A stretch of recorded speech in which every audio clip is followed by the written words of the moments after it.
Welcome to another Tracking Trends Thursday with Kristen Mason Coreas. I am supposed to come on here at noon, but I'm going to tell you 100% honest, I have been studying the data really hard to try to find clear trends for you. And there's some trends, but the trends are not necessarily clear. Anecdotally, on the ground of real estate, me and my peers and colleagues are feeling a shift in the market. And I guess it's probably really a slow, gradual shift. That probably is the answer why it's not showing so clearly in the trends. But we are definitely feeling the market shifting. And I'll share with you the data to help you see what we are experiencing. One thing that is relatively stable is interest rates. Interest rates have been the most stable thing that we have been experiencing. They are hovering right below 7%, 6.84. You can see is the monthly average, and not too far off from the average that we've seen for the past year. So just below 7 is where we have been, and that has provided some stability, and that is not a great place for buyers to be. Buyers would like to see that number lower, so we would probably see more buyer activity if that number were to come down, which it may or may not as we move further into the year. Oops, let me go back. So in terms of national economic news, we are starting to see the impact of people losing their jobs. And so that's a lot of what's reflected here. So while job openings rose in April, layoffs surged the most in 9 months. And private payroll growth was the lowest monthly gain that they've seen since March 23rd, less than expected, a lower growth than expected.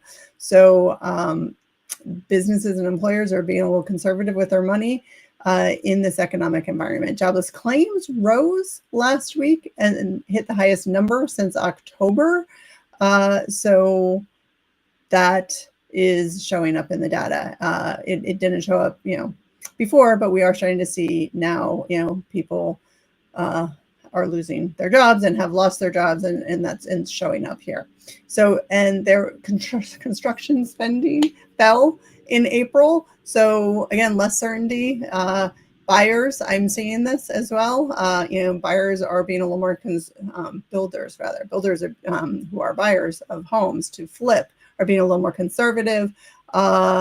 And while mortgage rates dipped just a touch, applications dropped 4% from the week before. Usually when rates come down, we see mortgage applications go up. We did not see that. Unsold home inventory is up 33% from a year ago, and homes are taking longer to sell. That is a trend we have been seeing, increased inventory and increased days on market. We're definitely seeing that trend. But again, it's just kind of been a slow, gradual trend. So showings is data that I actually don't have access to week over week. I'd love to be able to access that, because that's a predictor of what's happening, is how many people are actually showing and looking at homes. So for the Mid-Atlantic region, there was a 2.5% increase from the same week last year, and a third week of increases. So that would be positive news. More showings generally leads to more contracts, although it may or may not, again, depending upon what else happens in our world and in our environment. So new contracts are steady, although the DC area is one of 2 regions where new contracts were not higher than last year. And canceled listings are at an all-time high. So some sellers are coming off the market and maybe deciding not to sell after some time on the market. And so for the larger DC metro area, what we see here is that most things are up compared to last year, or flat. So 0.6, that's really flat. So showings are flat from last year. Purchase contracts essentially flat from last year. Time to contract up, so longer by 5 days compared to last year. New listings are up 7%. Active listings up 45.5%. That's a big number. Median list price also up a touch, 1.6%. So that is, relatively healthy, relatively good news compared to last year.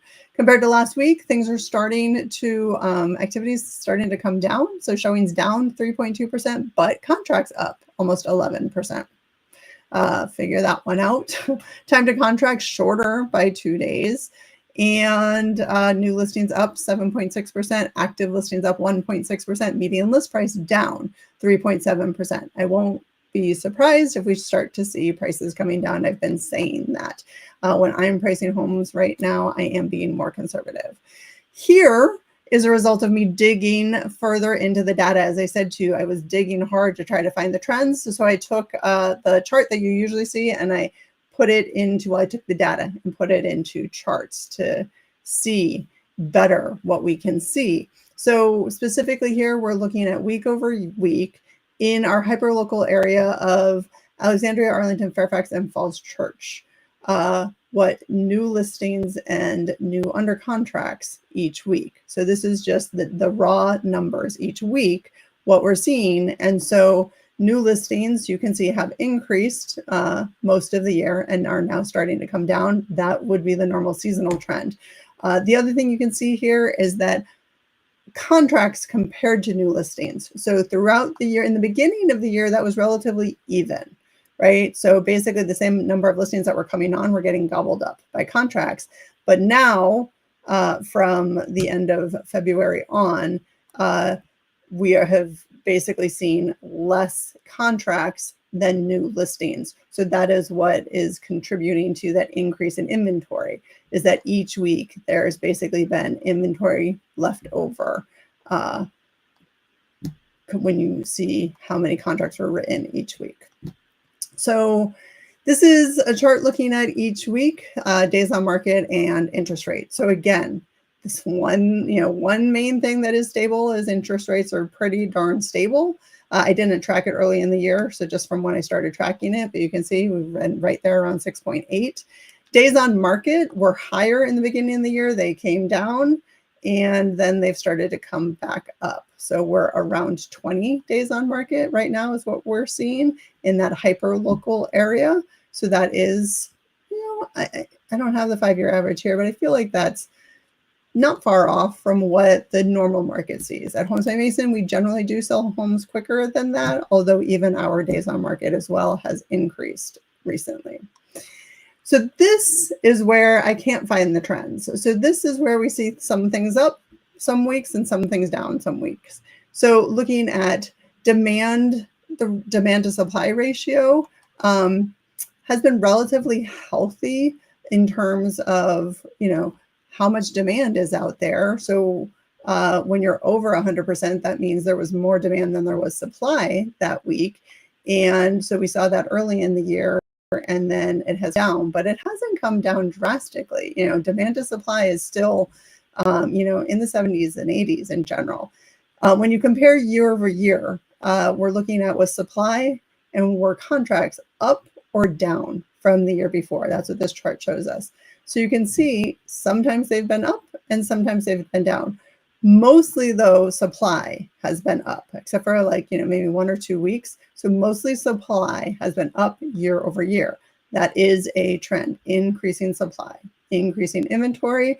And then the contracts, so that's the demand piece, is what has been more uncertain and more unpredictable, is that some weeks contracts have been down year over year, and some weeks contracts have been up year over year. The past few weeks look relatively healthy, that contracts have been up each week for the last few weeks. And inventory also has been up. So, if that continues, we can see a trend, but this is the best that I can do for you in terms of helping you to see what the data shows us and what we're experiencing in the Northern Virginia market. By the way, I don't know if I mentioned, today is Thursday, June 12th.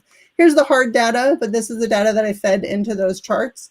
So if you want to see the hard data, this is where it comes from. Those blue weeks that I highlighted, those were spring break here for Fairfax County schools. And so it does make sense here that activity, both listings and contracts, were down during those weeks compared to the year before, because the year before spring break was at a different week. And then the week after spring break, activity increased. Listings and contracts both increased the week after spring break.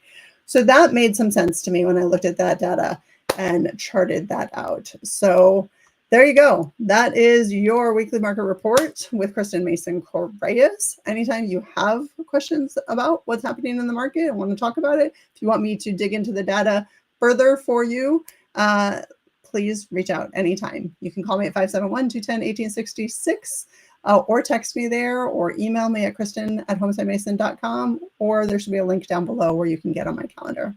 Thanks for watching and have a great week.